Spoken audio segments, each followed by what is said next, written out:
ایک بار پھر لے کے آؤں قاری حنیف ملتانی کی تقریر آپ لوگوں کو اچھی لگے تو ہمارے چینل کو لائک کر دے، شیئر کر دے اور سبسکرائب کر دے۔ کہ صحابہ کرام رضوان اللہ تعالی علیہ مجمعین کی جماعت کو کتنا بڑا دھچکا لگا، کتنا بڑا دکھ پہنچا، کتنی بڑی تکلیف پہنچی کہ اس ذات کو قبر میں جاتے دیکھا جس کے دیدار کے لیے سب کچھ اپنا ختم کر دیا تھا۔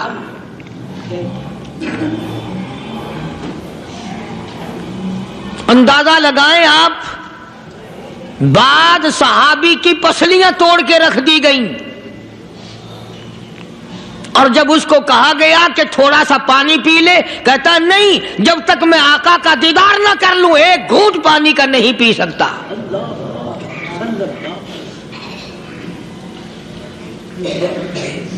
جناب ابو بکر صدیق رضی اللہ تعالی عنہ کو اتنی مار پڑی، تیسرے روز جا کے ہوش آیا۔ امی نے اگر کہا کہ تھوڑا سا کچھ کھا لو تو کہا نہیں، پہلے شربت دیدار اور بعد میں کھانا پینا۔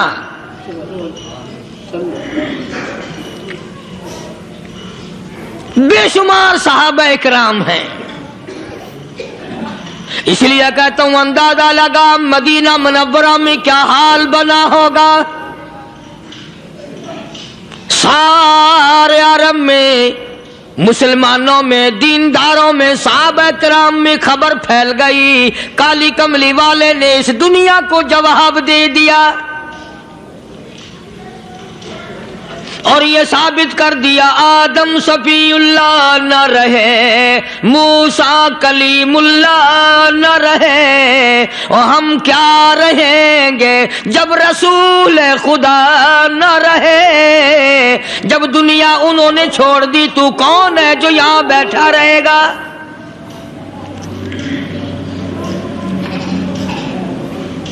سیدنا فاروق اعظم رضی اللہ تعالیٰ عنہ جیسے بہادر فرمانے لگے، جو یوں کہے گا میرے نبی فوت ہو گئے میں اس کی گردن اتار ماروں گا، میرا نبی فوت نہیں ہو سکتا، میرا نبی دنیا سے نہیں جا سکتا، میرا نبی ہمیشہ ہمیشہ کے لیے رہے گا۔ لیکن جناب ابو بکر صدیق نے قرآن کریم کی آیت سنا کر کے سمجھایا، فرمایا وما محمد الا رسول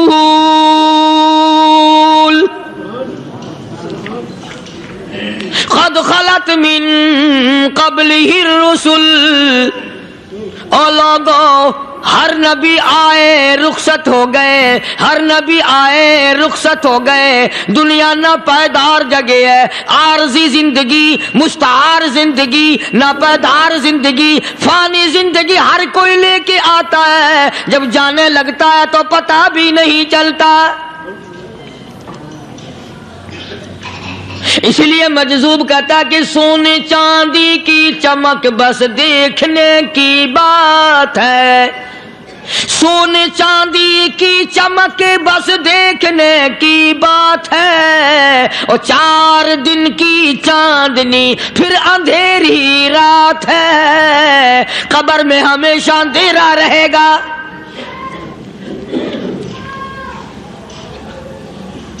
صحابہ اکرام نے وہ صدمہ دیکھا، وہ پریشانی دیکھی، کائنات میں کسی نے نہیں دیکھی۔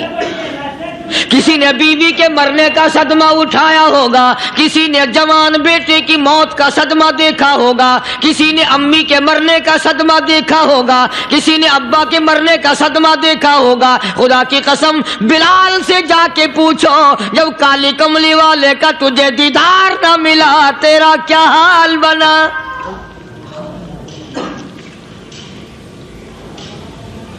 صحابہ اکرام نے وہ عشق نبھایا، کمال کر دیا۔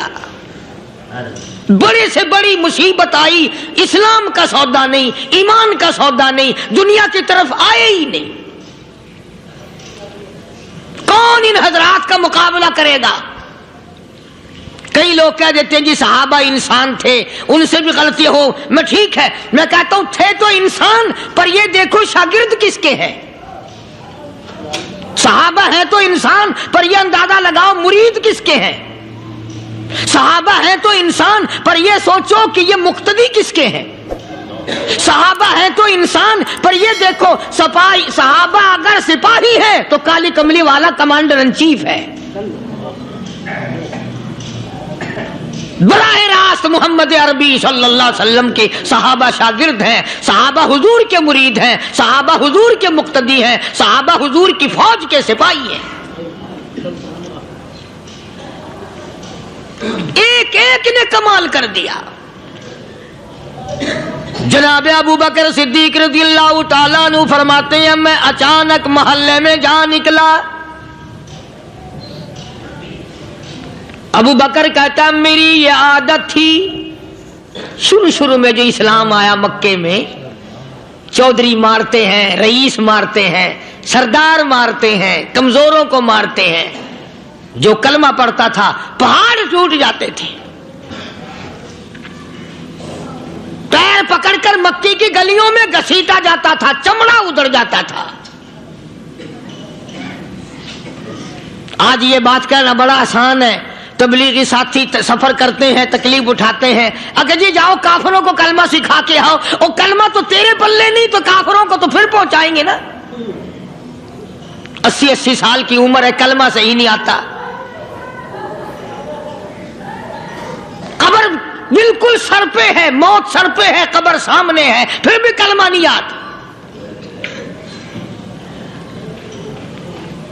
اور میں تو کئی مرتبہ کہا کرتا ہوں کہ یہ بھی فکر کیا کرو کہ اس نبی کی ذات پر تم درود پاک پڑھتے ہو صلی اللہ علیہ وسلم، جس کی ذات پہ خود خدا درود بھیجتا ہے، فرشتے بھیجتے ہیں، ہزاروں بار مشک و عنبر سے منہ دھو کر کے اگر درود پڑھو تو ڈرنا چاہیے بے ادبی نہ ہو جائے، تو غلط درود پڑھتا ہے نبی کی ذات پہ۔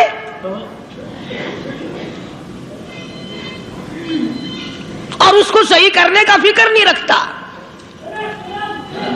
چنانچہ ابو بکر صدیق رضی اللہ تعالیٰ عنہ چکر لگاتے لگاتے ایک محلے میں جا نکلے، وہاں جا کے دیکھا ایک نوجوان ہے، غریب صحابی، نادار صحابی، مفلس صحابی، کافر کا غلام ہے، کالی کملی والے صلی اللہ علیہ وسلم کا کلمہ پڑھتا ہے، کافروں نے پکڑ کر گرم گرم ریت پہ اوندا کر کے لٹایا ہوا ہے، اور کئی کافر اس صحابی کی کمر پہ چڑھ کر لتاڑ رہے ہیں، اس کی کمر پہ چڑھے ہوئے ہیں۔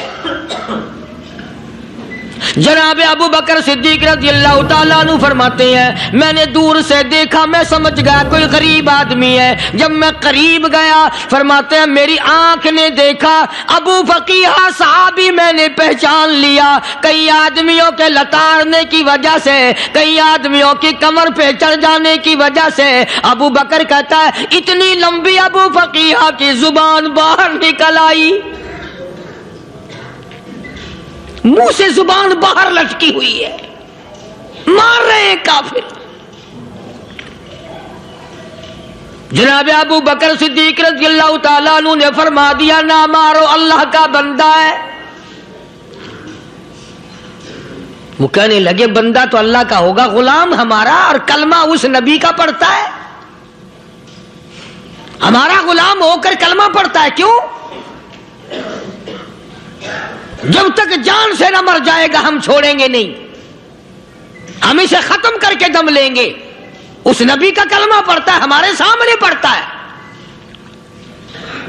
جناب ابو بکر صدیق رضی اللہ تعالیٰ عنہ نے منع کر دیا، منع کرنے میں اور زیادہ مچر گئے، اور زیادہ خرمستی کرنے لگے۔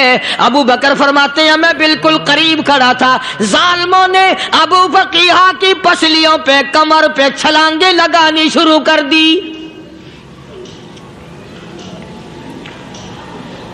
جناب صدیق اکبر رضی اللہ تعالیٰ عنہ فرماتے ہیں میں بالکل قریب کھڑا تھا، جب انہوں نے چھلانگیں لگائیں صحابی بے نوا اور مفلس غریب صحابی کی کمر پہ، اچانک میرے کانوں میں کڑاک کڑاک کر کے پسلیاں ٹوٹنے کی آواز آنے لگی۔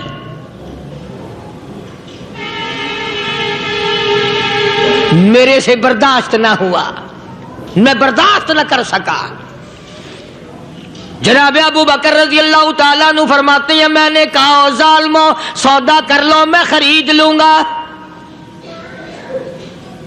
انہوں نے جو منہ مانگے، دام مانگے، جناب ابو بکر صدیق رضی اللہ تعالیٰ عنہ نے وہ دام دے دیے۔ پیسے دے دیے، ہاں ہاں غریب کی ہمدردی کی، مظلوم کی ہمدردی کی۔ آج ہمارے پاس جو پیسہ ہے وہ کنجری پہ خرچ ہو سکتا ہے، بدماشی پہ خرچ ہو سکتا ہے، ٹیپ ٹلو اور فیشن پہ خرچ ہو سکتا ہے، اللہ کے دین پہ خرچ کرنے کی ہمیں توفیق نہیں ہوتی۔ سارے سال کی کمائی کا حساب لگائیں کہ ہم نے کتنا اپنے بیوی بچوں پہ خرچ کیا، کتنا اللہ اور اس کے رسول اور اللہ کے قرآن پہ خرچ کیا، 102% بھی نہیں بنتا۔ جناب ابو بکر رضی اللہ تعالیٰ عنہ نے ابو فقیہ رضی اللہ تعالیٰ عنہ کو خرید لیا، کافروں کے نیچے سے نکال لیا، کپڑے جھاڑے، زخموں پہ مرہم پٹی کی۔ ابو بکر دوڑے دوڑے پانی کا پیالہ لے آئے اور فرمانے لگے، ابو فقیہ تجھے بڑی مار پڑی ہے، بڑی تکلیف پہنچی ہے، میں نے تیری زبان باہر لٹکی ہوئی دیکھی، نکلی ہوئی دیکھی، خشکی آ گئی ہوگی، زبان پہ کانٹے جم گئے ہوں گے، تھوڑا سا پانی پی لے۔ ابو فقیہ کہتا، ابو بکر تیرے احسان کا بدلہ خدا دے گا، تیری مہربانیوں کا بدلہ خدا دے گا، میں نہیں دے سکتا، تو نے پیسے خرچ کر کے مجھے آزاد کرایا، میں تجھے دعا دے سکتا ہوں، میں غریب ہوں، میں نادار ہوں، میں مفلس ہوں، میں مسکین ہوں، اور ابو بکر تنگ نہ کر، میں پانی پی نہیں سکتا۔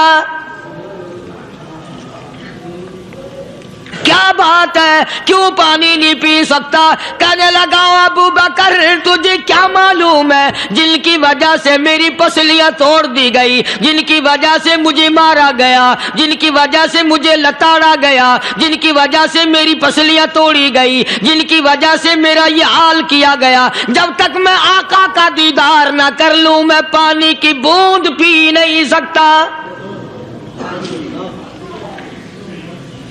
مجھے پہلے شربت دیدار پینا ہے، میں نے سرکار مدینہ صلی اللہ علیہ وسلم کی زیارت پہلے کروں گا، پانی بعد میں پیوں گا۔ او ابو فقیہ تجھے تو بڑی سخت مار پڑی ہے، تجھے تو بڑی تکلیف پہنچائی گئی ہے، میں تجھے حضور کے دربار میں لے کے چلوں گا، تو پانی تو پی لے۔ کہتا کوئی مجنون بتاتا ہے، کوئی کہتا ہے دیوانہ، کوئی مجنون بتاتا ہے، کوئی کہتا ہے دیوانہ، یہ تو مرض عشق احمد کا ہوا بیمار میں بھی ہوں۔ اور ابو بکر تجھے کیا معلوم ہے، مجھے عشق لگا ہوا ہے، مجھے سوز و گداز لگی ہوئی ہے، میں اپنے دل میں کسی کو بسائے بیٹھا ہوں، جب تک اس آقا کا دیدار نہ کر لوں مجھے چین نہیں آئے گا۔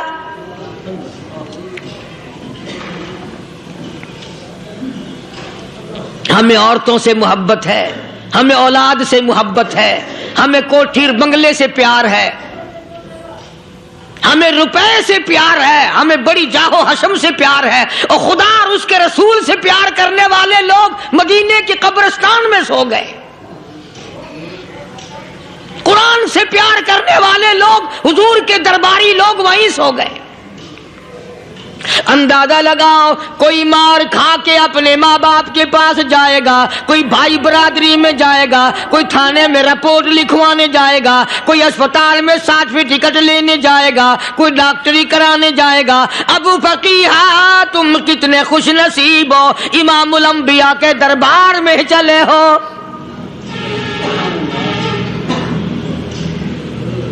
حضور اکرم سب کہہ دو صلی اللہ علیہ وسلم کے دربار میں ابو فقیہ کو لایا جا رہا ہے۔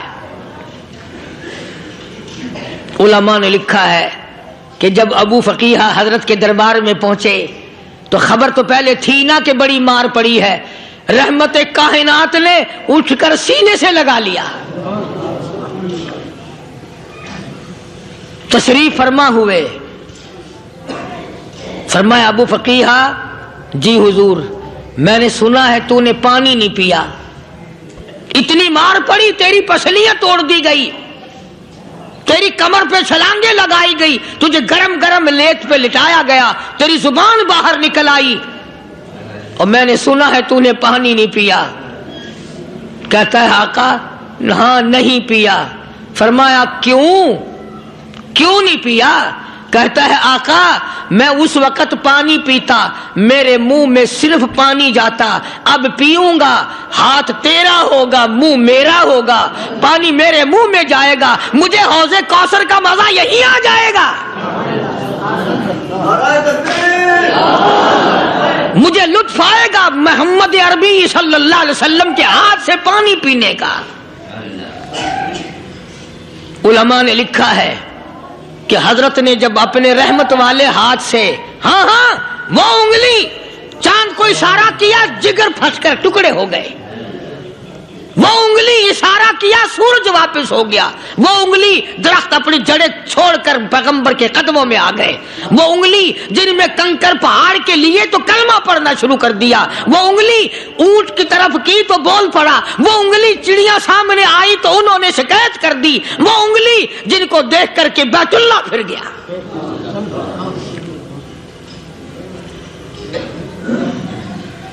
مدنی کریم صلی اللہ علیہ وسلم نے یوں پانی کا پیالہ اٹھایا، ابو فقیہ نے پیالہ پکڑنے کے لیے یوں آگے کو ہاتھ کیا، فرمایا اب وہی بات ہوگی، ہاتھ میرا ہوگا منہ تیرا ہوگا، میں اپنے ہاتھ سے پلاؤں گا۔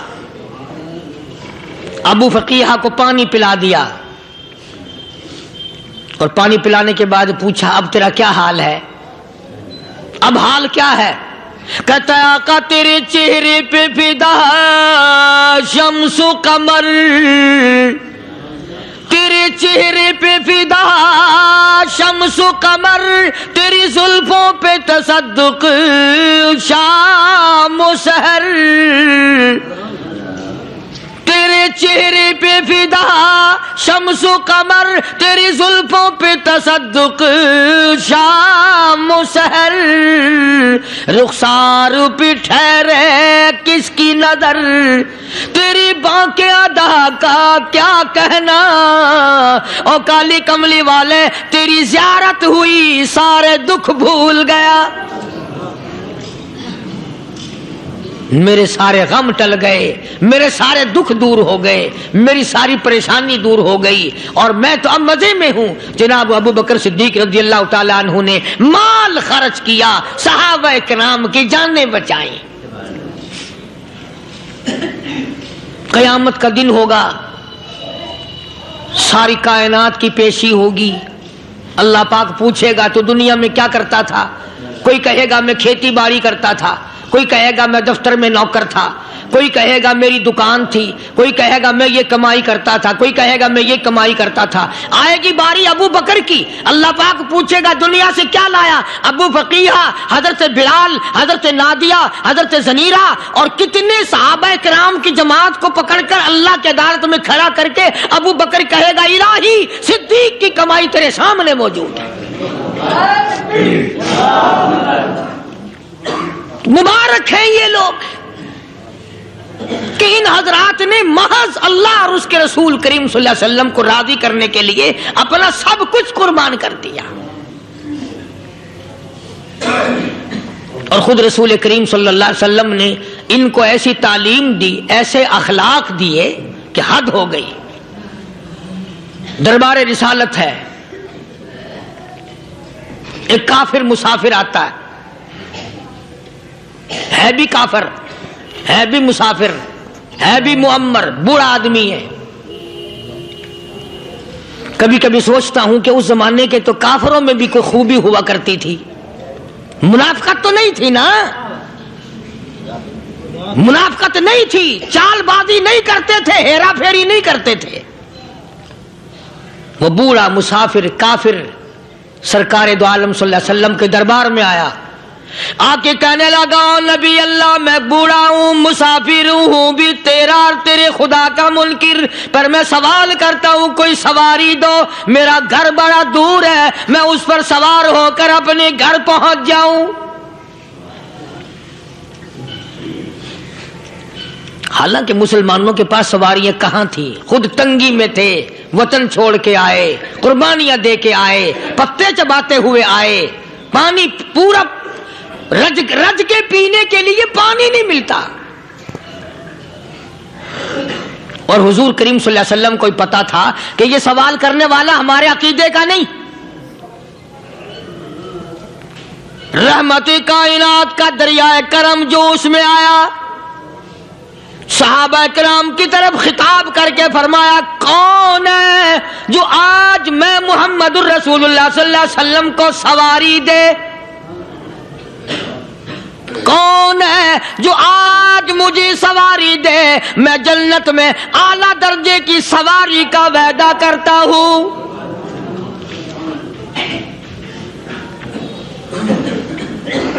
حضرت عبادہ بن ثابت رضی اللہ تعالیٰ عنہ صحابی اٹھے اور اپنی ڈاچی، اپنی اونٹنی حضور کے ہاتھ میں پکڑا دی اور حضور نے اس مسافر کو دے دی کہ لے بھائی سواری تجھے مل گئی. اب وہ مسافر جو تھا بوڑھا، وہ کہنے لگا جی میرے پاس کپڑا بھی نہیں ہے. اب تم جیسا اگر کوئی سیٹ ہوتا نا، آنکھیں نکالتا کہ ہم نے تیرے لیے یہاں کو ٹیکسٹائل مل چلا رکھے، سواری مل گئی تو اور آگے کو چل گیا، راستہ پکڑا پڑا جا. خدا جانے دھکے دیتے، خدا جانے مکے مارتے، خدا جانے کتنی باتیں بناتے. امام الانبیاء محبوب کبریا حضرت محمد مصطفیٰ صلی اللہ تعالی علیہ وسلم پھر کھڑے ہو گئے، صحابہ کرام کو خطاب کر کے فرمایا کون ہے جو آج مجھے کپڑا دے؟ کل میں جنت میں اعلیٰ درجے کی پوشاک اور لباس جوڑوں کا وعدہ کرتا ہوں.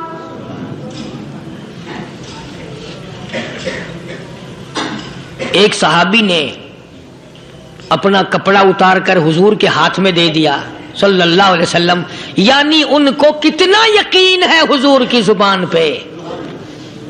سودا جنت کا ہو رہا ہے، زبان ہے کالی کملی والے کی، سودا ہو رہا ہے جنت کا. اور آج تمہیں سارا قرآن سنا دو، اس سنانے والے کا بھی ڈھلا تے سننے والے مولوی کہتے ہی رہتے ہیں یار کوئی بات نہیں، جنت کس نے دیکھی ہے؟ صحابہ کرام میں سے کسی نے کپڑا دے دیا، حضور کریم صلی اللہ علیہ وسلم نے کپڑا لیا اور اس مسافر کو دے دیا کہ لے بھی کپڑا بھی مل گیا. ہے بھی کافر، اپنے عقیدے کا نہیں، اپنے قبیلے کا نہیں، اپنے خاندان کا نہیں. اب وہ کہنے لگا کہ نبی اللہ مجھے بھوک بھی لگی ہے، میں نے روٹی بھی کھانی ہے. مدنی کریم صلی اللہ تعالی علیہ وسلم پھر کھڑے ہو گئے اور صحابہ کرام کو خطاب کر کے فرمایا کون ہے جو مجھے آج کھانا دے، روٹی دے، کل میں جنت میں اعلیٰ درجے کے کھانے کا وعدہ کرتا ہوں.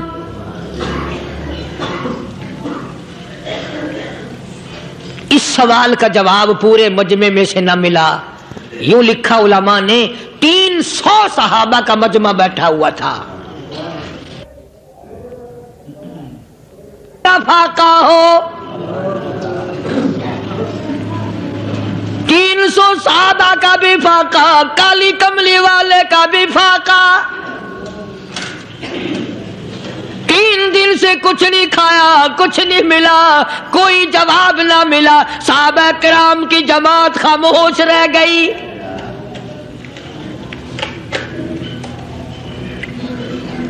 سلمان فارسی رضی اللہ تعالیٰ عنہ اٹھے اور اس مسافر کا ہاتھ پکڑا اور کہنے لگا میں تجھے ایسے دروازے پہ لے کے چلوں گا جہاں سے کچھ نہ کچھ کھانے کے لیے مل جائے گا.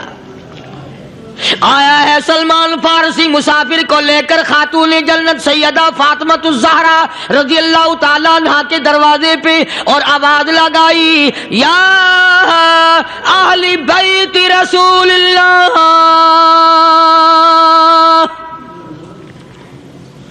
انطعموا فی سبیل اللہ. او نبی کی لخت جگر، نبی کی نوری نظر اور نبی کے جگر کے ٹکڑے اور کالی کملی والے کی بیٹی اے فاطمہ، ایک آدمی بھوکا ہے، کھانا کھلانا ہے، اس کے لیے کھانا بھیجو.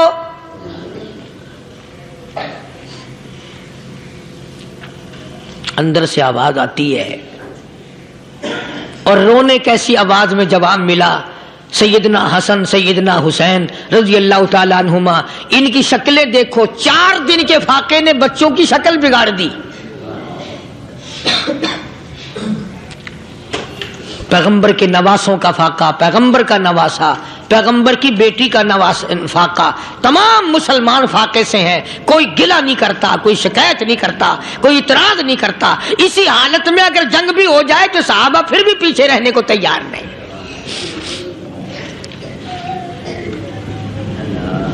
جب اندر سے یہ جواب ملا کہ تمہارا تو 3 دن کا فاقہ ہے، فاطمہ کہتی ہے میرا اور میرے بچوں کا 4 دن کا فاقہ ہے، تو سلمان فارسی اس مسافر کو لے کے واپس ہونے لگا۔ اندر سے آواز آتی ہے خالی نہ جاؤ، میرے سر کی چادر لے جاؤ، یہ لے جا کر یہودی کے پاس گروی رکھ دو، گہنا رکھ دو، غلہ لے آؤ، میں پیس پکا کے کھلا کے بھیجوں گی۔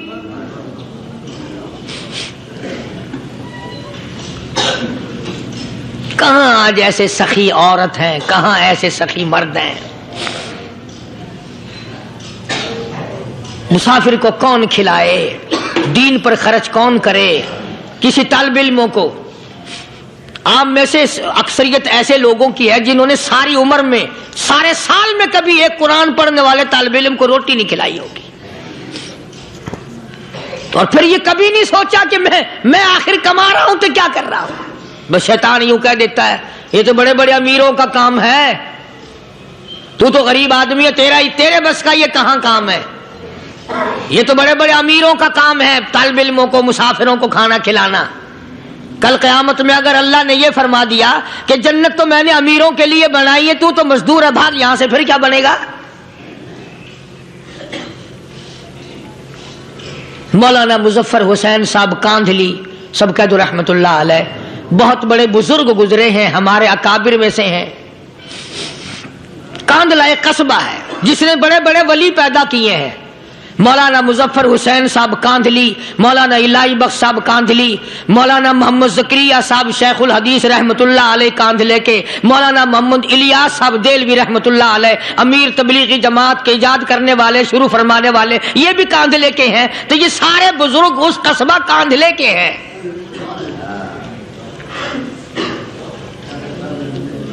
تو مولانا مظفر حسین پانی پت سے پیدل چل دیے اپنے کاندھلے کرانے کی طرف۔ راستے میں ایک بستی آئی، شام ہو گئی تو حضرت نے وہیں قیام کر لیا، ٹھہر گئے، عصر کی نماز پڑھی، مغرب کی نماز پڑھی، مسجد میں صفائی کی، اذان دی، کوئی ایک آدھ آدمی آیا تو جماعت کر لی۔ وہ جو آدمی آیا اس نے پوچھا مولانا آپ مسافر ہیں؟ کہ جی ہاں۔ کہ رات کو یہیں رہو گے؟ کہ جی حضور۔ وہ آدمی 3 روٹیاں لے کر آیا اور مولانا نے وہ 3 روٹیاں کھا لی اور سو گئے۔ تو مولانا فرماتے ہیں کہ مجھے اس رات میں حضور اکرم صلی اللہ علیہ وسلم کا 3 مرتبہ دیدار مل گیا، 3 مرتبہ حضور کی مجھے زیارت ملی۔ مولانا فرماتے ہیں میں تو اگلے دن بھی وہاں ٹھہر گیا کہ یہ جگہ چھوڑنے کی ہے، جہاں اتنی بڑی دولت ملے یہاں تو ساری عمر پڑا رہے آدمی۔ تو حضرت فرماتے ہیں کہ اگلے دن وہی مسافر، مولانا مسافر ہیں اور وہی آدمی ہے، 2 روٹیاں لے کر آیا اور مولانا فرماتے ہیں میں نے 2 روٹیاں کھا لی تو اس رات کو مجھے 2 مرتبہ حضور صلی اللہ علیہ وسلم کا دیدار ملا۔ میں تیسرے دن بھی وہیں ٹھہر گیا۔ تیسرے دن شام کو وہی آدمی 1 روٹی لے کر آیا اور میں نے وہ روٹی کھا لی تو اس رات کو حضور کریم صلی اللہ علیہ وسلم کی 1 مرتبہ زیارت ہوئی، 1 مرتبہ دیدار ملا۔ تو مولانا فرماتے ہیں میری سمجھ میں یہ بات بیٹھ گئی کہ یہ نہ تو جگہ کی برکت نہ بستی کی برکت، یہ تو اس کی روٹیوں کی برکت ہے۔ 3 کھائی تو 3 مرتبہ دیدار ہوا، 2 کھائی تو 2 مرتبہ دیدار ہوا، 1 کھائی تو 1 مرتبہ، یہ تو اس کی روٹی کی کرامت ہے۔ تو وہی آدمی جو روٹی لانے والا تھا وہ کہنے لگا مولانا کل آپ تشریف لے جائیں، یہاں نہ ٹھہرنا۔ تو حضرت فرماتے ہیں میں نے کہا کیوں بھائی؟ مجھے تو ایسی دولت مل رہی ہے میں یہیں پڑا رہا ہوں۔ وہ کہنے لگا اللہ والے آپ کو پتہ نہیں، پرسوں میں مزدوری کر کے اتنا ہی آٹا لایا تھا کہ 3 روٹیاں بنی، اتنا ہی آٹا بنا تھا 3 روٹیاں بنی، میں اپنے نام کی روٹی اٹھا کے چل دیا۔ میری بیوی نے پوچھا کہاں؟ میں نے بتایا مسجد میں ایک اللہ والا مسافر ہے۔ وہ کہنے لگی میں بھی فاقہ کر لوں گی، میرے نام کی روٹی بھی اس مسافر کے لیے لے جا۔ کہتا میں نے دونوں اٹھا لی، تیسری روٹی ایک بچہ ہمارا اس کے لیے چھوڑ دی۔ وہ بچہ کہنے لگا اچھا ماں باپ جنت میں جائیں، بیٹا کدھر رہے گا؟ میں بھی فاقہ کروں گا، میرے نام کی بھی لے جا۔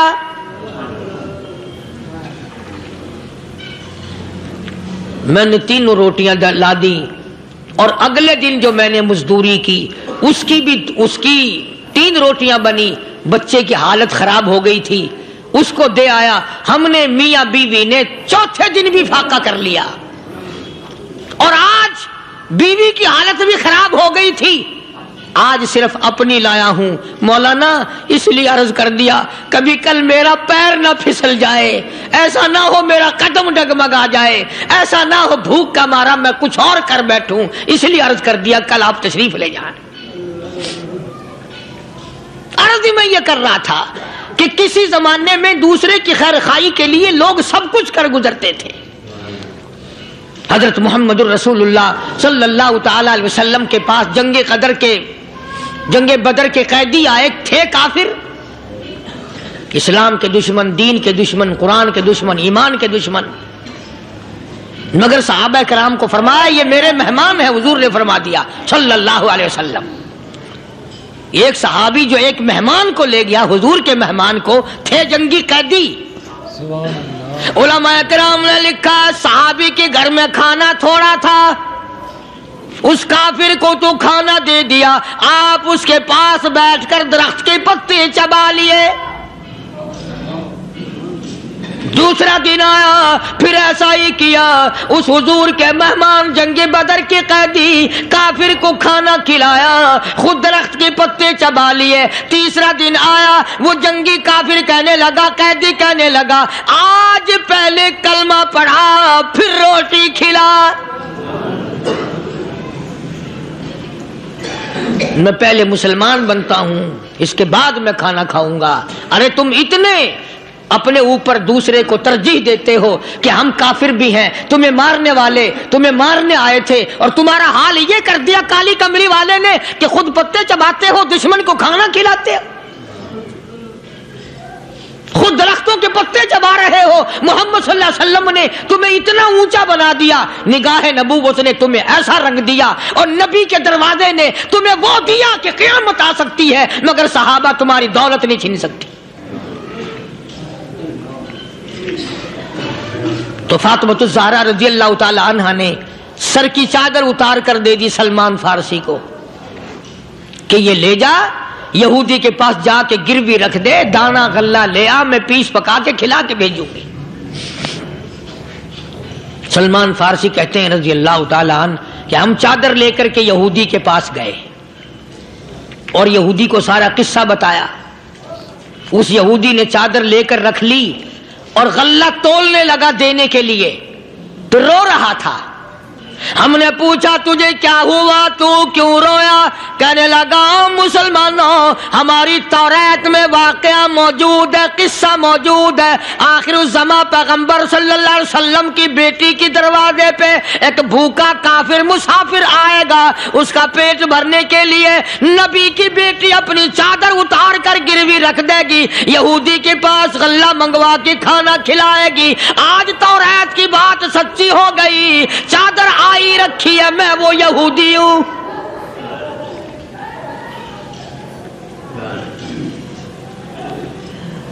اور غلہ تول کر دے دیا۔ سلمان فارسی کہتے ہیں یہودی میری ساتھ ساتھ چل دیا۔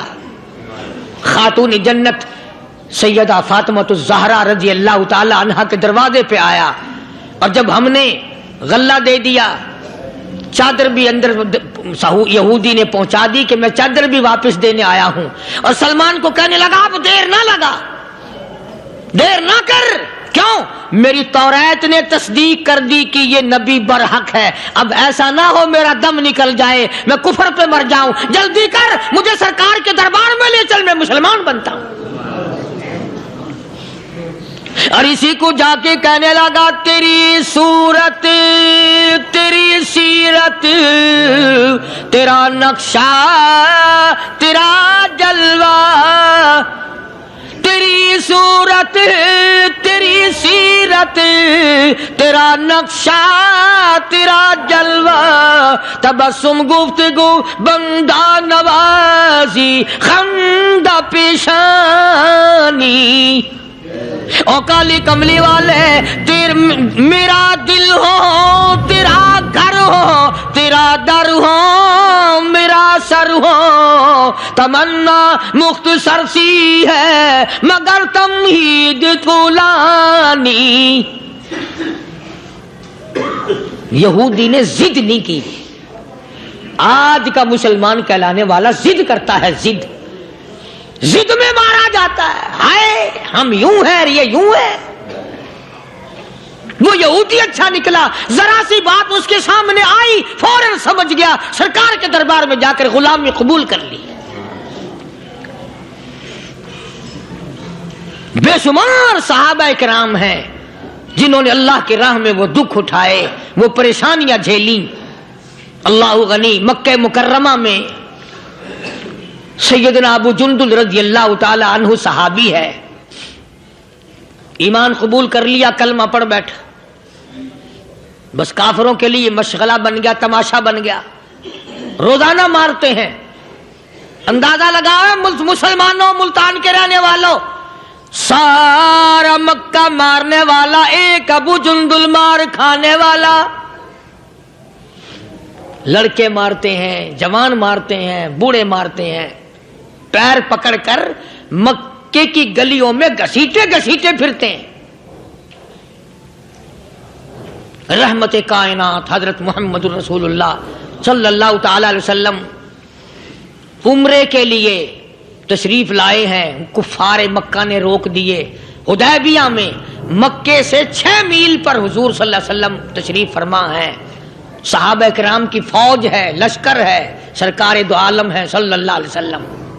ذرا توجہ کرنا، کلیجے پہ ہاتھ رکھ کے ابو جندل کے پیروں میں بیڑیاں ڈال رکھی ہیں، چلا نہ جائے، مدینے نہ بھاگ جائے، کھسک نہ جائے، نکل نہ جائے۔ ابو جندل یہ آس لگا کر، یہ آرزو لگا کر مدینے کی طرف چلا جاؤں گا، مسلمان قریب آئے ہوئے ان میں شامل ہو جاؤں گا، میں بھی آزادی سے نماز پڑھوں گا، کالی کملی والے کا دیدار کیا کروں گا، میرے مصیبتوں کے دن ختم ہو جائیں گے، میری تکلیف کے دن ختم ہو جائیں گے، میری مصیبتیں ٹل جائیں گی۔ گرتا پڑتا پہاڑوں کے اوپر سے چڑھتا اترتا بڑی مشکل سے حضور کے دربار میں پہنچا۔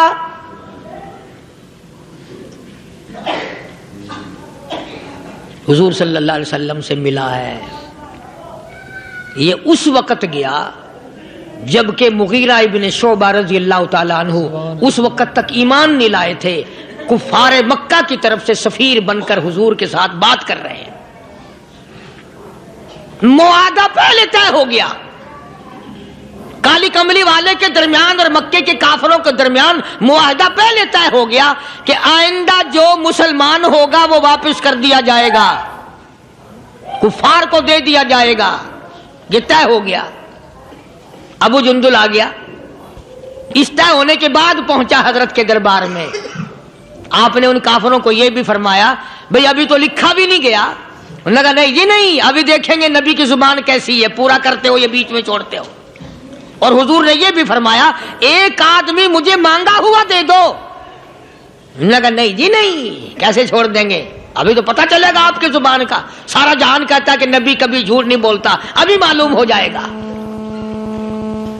اور یہ ابو جندل جو صحابی ہے یہ مغیرہ ابن شعبہ کا بھتیجا ہے، وہ چچا ہے جو کافروں کی طرف سے بات کرنے آیا بیٹھا ہے۔ اندازہ لگاؤ مسلمانوں ابو جندل کے کلیجے پہ کیا بیتی ہوگی. حضور کے سامنے مغیرہ ابن شعبہ نے کھڑے ہو کر اس کے منہ پہ تماچے مارے اور گھسیٹ کر مکے واپس لانے لگے. چل ہم تجھے نہیں چھوڑیں گے. اندازہ لگاؤ ابو جندل کو پتہ نہیں ہے کہ مجھے شام کوئی اور کتنا ماریں گے اب، اور کتنے دکھ دیں گے، کتنا عذاب دیں گے، کتنا پریشان کریں گے. ابو جندل کو سارا پتہ ہے. چچا اور دوسرے کافریوں گھسیٹ کر لے جا رہے ہیں، کھینچ کر لے جا رہے ہیں اور مڑ مڑ کے یوں حضور کی طرف دیکھتا جاتا ہے. ابو جندل کہنے لگا او کالی کملی والے میری خیر ہے، میرا اللہ مالک ہے، میرا جو حال بنے وہ بن جائے، میرا چمڑا اڈھیڑیں گے اڑ جائے، میرا قیمہ بنائیں گے بن جائے، میری بوٹیاں اڑائیں گے اڑ جائے، پر کالی کملی والے اتنا تو بتا دے آپ تو مجھ سے راضی ہے.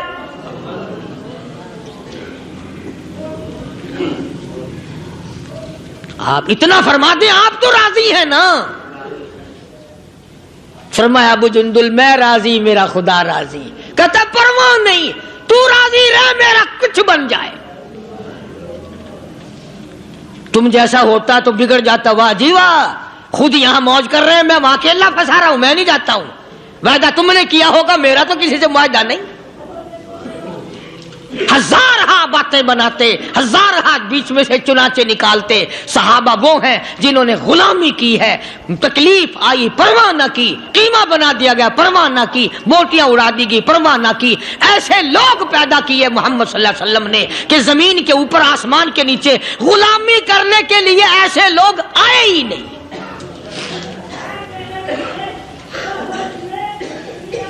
تبھی تو ہم مسلمانوں کا یہ عقیدہ ہے کہ ایک طرف 1 کروڑ ولی، 1 لاکھ قطب اور ابدال اور غوث، عالم اور قاری اور حافظ اور پیر اور فقیر اور درویش کروڑوں جمع کر دو، خدا کی قسم بلال کے پیروں سے اڑی ہوئی خاک کا مقابلہ نہیں کر سکتے. تمہیں کیا معلوم ہے کہ خداوند عالم نے ان کو کتنا نوازا ہے، کتنی عظمت دی ہے. وہ فرمایا صبغۃ اللہ کا چڑھایا ہوا رنگ ہے. وَمَنْ أَحْسَنُ مِنَ اللَّهِ صِبْغَةً وَنَحْنُ لَهُ عَابِدُونَ. کون اللہ کے چڑھائے ہوئے رنگ کو اتار سکتا ہے؟ اور جو نشہ خدا چڑھا دے اسے کون اتارے؟ جو خدا کا رنگ ہو اسے کون اتار سکتا ہے؟ یہ جان جا سکتی ہے پر خدا کا چڑھایا ہوا رنگ اور نشہ اتر نہیں سکتا. قرآن گواہ ہے، مصطفیٰ کریم کا فرمان گواہ ہے، یہ زمین و آسمان گواہ ہے کہ محمد صلی اللہ علیہ وسلم کے غلاموں نے اتنی اطاعت کی، اتنی فرما برداری کی کہ حد کر دی. دنیا اس کی مثال نہیں قائم کر سکتی. مسجد میں جماعت آئی ہوئی ہے، اس کا قیام صبح تک رہے گا. علاقے کے دوستوں کو، لوگوں کو چاہیے کہ وہ جتنا وقت بھی ان کے ساتھ خرچ کر سکیں اس سے گریز نہ کرو. نہ جانے قبر کے جانے میں 1 دن ہے یا مہینہ ہے یا سال ہے. اس زندگی میں سے اگر 2-4 گھنٹے اللہ کی راہ میں لگ گئے تو بہت ممکن ہے کہ یہی گھڑیاں نجات کے لیے ذریعہ بن جائیں. اللہ تبارک و تعالی مجھے اور آپ کو عمل کی توفیق عطا فرمائے. باقی ایک بات اور مجھے عرض کرنی ہے. آج چونکہ وہ 19 تاریخ قریب آ گئی، بھائی سن 46 میں جب الیکشن ہوا تو ہمارے بڑوں نے اس وقت بھی اسلام کے نام پر ووٹ دیا اور وطن سے بے وطن ہوئے، اجڑے اور آج تک صحیح معنوں میں سیٹ نہیں ہوئے. جس نے بھی اسلام کا نام لیا ہم تو اس کے ساتھ لگے اور لگنا چاہیے. چنانچہ صدر مملکت صدر محمد ضیاء الحق نے اسلام کا نام لیا ہے، اسلام کا وعدہ فرمایا ہے، محمدی نظام کا وعدہ فرمایا ہے. تھوڑی دیر کے لیے اگر وہ نہیں کرے گا تو ہمارا کیا لے گا؟ وہ اپنا بگاڑے گا، ہمارا تو بنتا ہے نا. ہم سب کو مل کر بڑی کوشش کے ساتھ اسلام کے حق میں اور ہاں کے ووٹ ڈالنے چاہیے. شاید تم میں سے کچھ لوگ یہ سوچ رہے ہوں گے کہ شاید کوئی رات آیا ہوگا، کوئی قاری حنیف کو پیسے ویسے پکڑا گیا ہوگا. میں تو ایسی حیثیت کا آدمی ہوں کہ صدر ضیاء الحق سے لے کر کمیٹی کے بھنگی تک میری کسی سے یاری ہی نہیں. مجھے سب جانتے ہیں، میں کسی کو نہیں پہچانتا ہوں، میں ان کی غلامی کیوں کروں؟ میں اس کی نہ کروں جو ان کو بھی کھلاتا ہے اور پلاتا ہے۔ میں تو رات کو بھی دن کو بھی اسی کے دربار میں جھولی پھیلاتا ہوں، اسی کا بندہ ہوں، اسی کا محتاج ہوں، اسی کے دروازے کا فقیر ہوں۔ باقی بہرحال اسلام کا نام لیا ہے اور ہمیں امید ہے، نماز پڑھتا ہے۔ قائد اعظم محمد علی جناح سے لے کر آج تک ایسا صدر بادشاہ کوئی آیا ہی نہیں پاکستان کا جو نمازی ہو۔ دوسرے نمبر پر شراب نہیں پیتا، تیسرے نمبر پر کنجریوں سے بدماشی نہیں کرتا، اور حضرت عمر تمہارے لیے قبر سے نکال کے کہاں سے لا کے دیں ہم ہیں؟ رہی بات یہ کہ رشوت بہت ہے، گنڈا گردی بہت ہے، بھئی وہ ہم کر رہے ہیں نا، یہ آگے مشینری کر رہی ہے، جاؤ لگ تو نہیں کرتا نا۔ تو اس لیے اللہ تبارک و تعالی توفیق دے اس کو بھی، ہم مسلمانوں کو بھی، ہماری اولاد کو بھی، کہ ہم مرتے وقت حضور صلی اللہ علیہ وسلم کے مکمل غلام بن کے مریں، حضور کے لائے ہوئے دستور کے غلام بن کے مریں، اسلام کے مطابق ہمارا دفن کفن ہو اور اسلام کے مطابق ہماری زندگی بسر ہو۔ لہذا آپ حضرات کوشش کر کے ووٹ ڈالنے کے لیے جانا۔ ہماری ایک عادت ہے کہ جب تک آپس میں قریب کا کوئی مقابلے میں نہ کھڑا ہو اس وقت تک نہیں جاتے۔ اب مقابلے میں تو کوئی کھڑا نہیں، جو تمہارے لیے کاریں لے کر آئے گا، ٹانگے لے کر آئے گا، اور پرانی بڈھی جنازے جو ہوں گے انہیں بھی کھینچ کے لے جائے گا، بھی ایک ووٹ سے نہ رہ جائے، وہ قصہ تو اب ہے نہیں۔ تم کوئی بھی نہ جاؤ، کوئی بھی نہ جاؤ، انشاءاللہ پھر بھی صدر ضیاء الحق صدر ہے۔ فرمایا محمد عربی صلی اللہ علیہ وسلم نے کہ بنی اسرائیل میں 3 آدمی تھے، بنی اسرائیل میں 3 آدمی تھے، اللہ نے ان تینوں کو آزمانا چاہا۔ ایک کوڑی تھا، ایک سر سے گنجا تھا، ایک آنکھوں سے نابینا اور اندھا تھا۔ اللہ پاک نے فرشتے کو بھیجا کہ ان کو جا کے آزماؤ، دیکھو انہیں۔ اللہ کا نوری فرشتہ سب سے پہلے کوڑی کے پاس آیا اور کہنے لگا تیرا کیا حال ہے؟ اس نے کہا برا حال ہے، سب لوگ مجھ سے کراہت کرتے ہیں، گھن کرتے ہیں، میرے قریب کوئی نہیں بیٹھتا، میرے نزدیک کوئی نہیں آتا، بڑا تنگ ہوں، بڑا پریشان ہوں، بہت زندگی تلخ ہے۔ کہ اگر اللہ تجھے اچھا کر دے، کہنے لگا واہ جی واہ، سبحان اللہ، اتنا شکر ادا کروں سجدے سے سر اٹھاؤں گا ہی نہیں، سجدے سے سر اٹھاؤں گا ہی نہیں۔ فرشتے نے اس کے بدن پہ ہاتھ پھیر دیا، وہ بالکل تندرست ہو گیا، خیر آ گئی۔ پھر اس کے بعد فرشتے نے اللہ کے حکم سے پوچھا کہ اب تو ٹھیک ہو گیا، تجھے مال کون سا پیارا ہے؟ کہنے لگا جی گائے۔ اونٹ مانگا اس کوڑی نے کہ مجھے تو اونٹ کا مال بڑا پیارا ہے، تو ایک گابھن ڈاچی اس کو دے دی، اور فرشتے نے دعا کی اللہ اس میں برکت عطا فرمائے۔ پھر وہ فرشتہ گنجے کے پاس گیا اور جا کے کہنے لگا کیا حال ہے تیرا؟ کہنے لگا بہت برا حال ہے، ساری رات سارا دن سر کھجاتے کھجاتے مر گیا ہوں، لوگ بھی گھن کرتے ہیں، کراہت کرتے ہیں، نام بھی میرا چھپ گیا، گنجا گنجا کر کے سب بلاتے ہیں۔ نے کہا اچھا اگر تجھے اللہ پاک تندرست کر دے، کہنے لگا سبحان اللہ کیا بات ہے، میں اس کا بڑا شکر گزار بندہ بنوں گا۔ فرشتے نے اس کے سر پہ ہاتھ پھیر دیا، وہ خیر آ گئی، تندرست ہو گیا، اور اس سے پوچھا تجھے کیا مال پیارا ہے؟ کہنے لگا گائے کا مال بڑا پیارا ہے۔ ایک گابھن گائے اس کو اللہ کے حکم سے دے دی اور دعا فرمائی اللہ اس میں برکت ڈالے۔ پھر اس تیسرے نابینا اندھے کے پاس گیا فرشتہ اور جا کے کہنے لگا کیا حال ہے تیرا؟ اس نے کہا بڑا خراب ہے، ٹھوکریں کھاتا ہوں، ٹکریں لگتی ہیں، دھکے کھا رہا ہوں، بڑی تلخ زندگی ہے، بڑا پریشان ہوں، کہ اگر اللہ پاک تجھے نگاہ دے دے۔ انہوں نے کہا اللہ کا شکر ادا کروں گا۔ فرشتے نے آنکھوں پہ ہاتھ پھیر دیا، وہ ٹھیک ہو گیا۔ اب اس سے پوچھا کہ تجھے کیا مال پیارا ہے؟ کہنے لگا جی اپنے کو تو بکری بڑی پیاری لگتی ہے۔ تو ایک گابھن بکری اس کے حوالے کر دی اور فرشتے نے دعا مانگی یا اللہ اس میں برکت ڈال۔ اب تینوں کے تینوں تندرست بھی ہو گئے اور مال تینوں کا اتنا بڑھ گیا کہ اس کے تو اونٹوں سے جنگل بھر گئے، اور اس گنجے کی گائے سے جنگل بھر گئے، اور اس اندھے کی بکریوں سے جنگل بھر گئے، مالا مال ہو گئے۔ اللہ تبارک و تعالیٰ فرماتے ہیں لَئِن شَكَرْتُمْ لَأَزِيدَنَّكُمْ، اگر تم میرا شکر ادا کرو میں اور زیادتی کرتا ہوں، وَلَئِن كَفَرْتُمْ إِنَّ عَذَابِي لَشَدِيدٌ،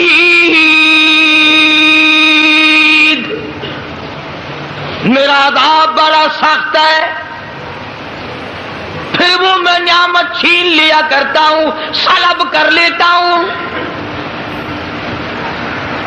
کوئی سال دو سال کے بعد اللہ پاک نے فرشتے کو حکم دیا کہ جا بھائی انہیں آزما کے آپ دیکھ کے تو وہ کیسے میرا شکر ادا کرتے ہیں۔ تو سب سے پہلے فرشتہ کوڑی کے پاس گیا جو پہلے کوڑی تھا، فقیر بن کے، اور جا کے کہنے لگا اس پروردگار کے نام پہ تجھ سے کچھ مانگتا ہوں، بڑا غریب ہوں، بڑا نادار ہوں، بڑا ہی مفلس ہوں، اس رب کے نام پہ مانگتا ہوں جس نے تجھے کوڑی سے تندرستی عطا کی۔ لوگ تجھ سے گھن کیا کرتے تھے، کراہت کیا کرتے تھے، نفرت کیا کرتے تھے، جس رب نے تجھے اعلیٰ درجے کی کھال دی، صورت بخشی، یہ مال دیا، میں غریب ہوں، مسافر ہوں، گھر میرا دور ہے، مجھے کہ میری کچھ امداد کرو، ایک آدھا جانور دے دو، بیچ کر میں گزارا کرتا ہوا گھر پہنچ جاؤں۔ کوڑی آیا لاٹھی لے کر اور کہنے لگا پھر کہیے وہی لفظ۔ اس نے کہا کیوں؟ انہوں نے کہا دیکھ کوڑی ہوگا تو، کوڑی ہوگا تیرا باپ، مجھے کوڑی کہتا، لڑائی ہو جائے گی یہاں ماروں گا یہ کروں گا، میں کوڑی کیوں ہوتا؟ اور تو کہتا ہے یہ مال خدا نے دیا، یہ تو باپ دادے سے مال چلا رہا ہے، پشتوں پشتوں چلا رہا ہے یہ تو۔ جی آج کل نہیں کئی لوگ آنکھ دیں دن، اللہ پاک نے تھوڑا جا اللہ کا فرشتہ واپس ہونے لگا اور کہنے لگا اگر تو جھوٹ بولتا ہو خدا تجھے ویسا ہی کر دے جیسا تو پہلے تھا۔ اگر تو نے جھوٹ بولا خدا تیرا مال چھین لے، تجھے ویسا ہی کر دے جیسے تو پہلے تھا۔ اب میں نے پہلے بتایا نا، دیر کیا لگتی ہے، بس سکینت نہیں لگا، وہی کوڑی کا کوڑی، سارے اونٹ مر گئے، ایک لمحہ میں جنگل بھر گیا، مرو، تمام چیزیں برباد ہو گئی۔ یہی تو ہے وَلَئِن كَفَرْتُمْ إِنَّ عَذَابِي لَشَدِيدٌ، فرمایا فَكَفَرَتْ بِأَنْعُمِ اللَّهِ، جو میری نعمت کی ناشکری کرے، کفران نعمت کرے، فَأَذَاقَهَا اللَّهُ لِبَاسَ الْجُوعِ وَالْخَوْفِ بِمَا كَانُوا يَصْنَعُونَ۔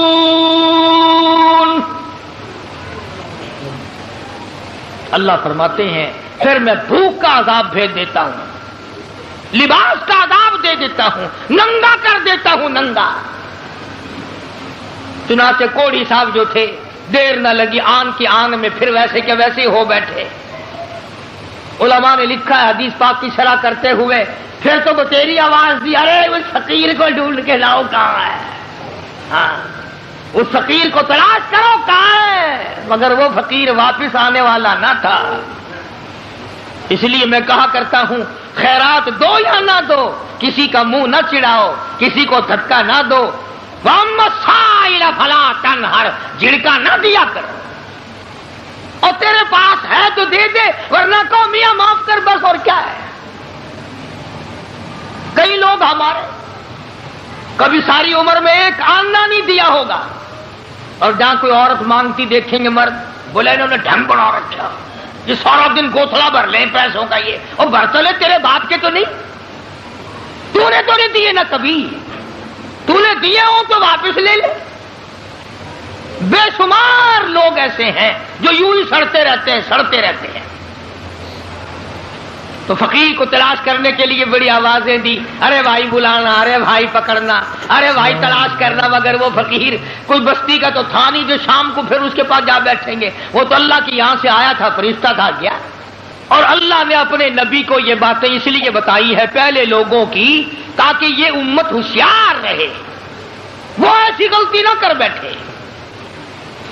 پھر وہی فرشتہ گنجے کے پاس گیا، پھٹے پرانے کپڑے جا کے کہنے لگا، فقیروں، ناداروں، مفلسوں، غریبوں، میں نے. اور دیکھو کمال، یاد بھی تو دلا رہا ہے وہ، پھر بھی نہیں آدمی مانتا.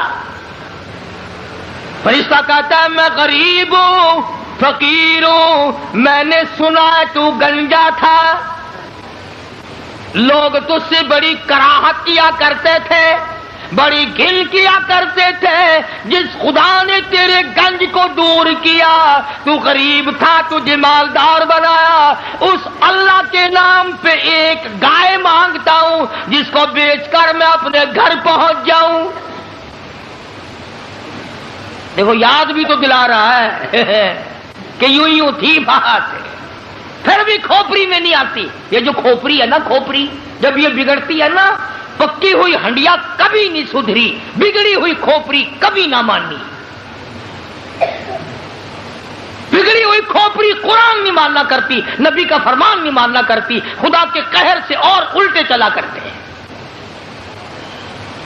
تو فرشتے نے کہا نا تو گنجا تھا، تو کہنے لگا اوے منہ سنبھال کے گل کر، دساں دن گنجا کس نے آ کے دے.